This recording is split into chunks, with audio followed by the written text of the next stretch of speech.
আল্লাহ এইটা যেন হয়। ভাইয়া শুনছেন? হ্যাঁ বলেন। আমাকে একটু মেন রাস্তায় দিয়ে আসবেন। এই যে মিয়া অন্ধ নাকি, চোখের ডায়ের না যত সব।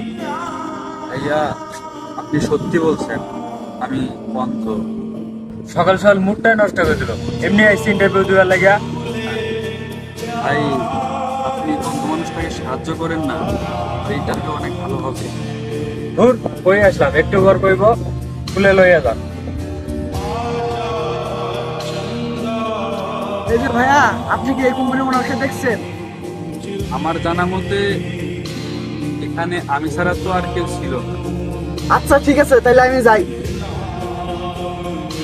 এই যে ভাই, যদি কিছু মনে না করেন একটু মেন রাস্তায় দিয়ে আসবেন। এই তো সামনেই মেন রাস্তায়, 1 মিনিট হাঁটলে পেয়ে যাবেন।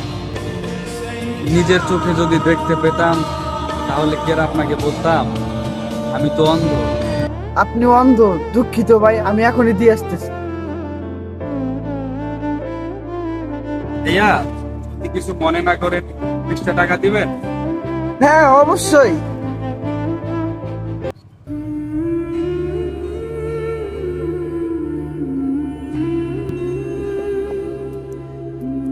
ভাইয়া আপনি না অনেক ভালো মানুষ, যদি কিছু মনে না করেন একটা প্রশ্ন করতে পারি?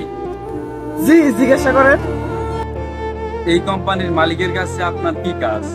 ভাইয়া আমি এখানে ইন্টারভিউ দিতে আসছি। আপনি তো যেখানে ইন্টারভিউ দিতে আসছেন আপনি তো পাশ করছেন। কি বলেন? আমি তো এখনো স্যারের সাথে দেখাই করতে পারলাম না, আমি পাস করলাম কিভাবে? আপনি যার কাছে ইন্টারভিউ দিতে আসছেন ওই লোকটাই আমি, এই কোম্পানির ওনার। আল্লাহর রহমতে আমি অন্ধ না, চোখে দেখি। বলার মতো কোনো ভাষা নেই স্যার, এই চাকরিটা আমার অনেক প্রয়োজন ছিল। আমারও একজন বিশ্বাস্ত লোক দরকার ছিল, তো আমি পেয়ে গেছি। কালকে থেকে তুমি জয়েন করো। যাও।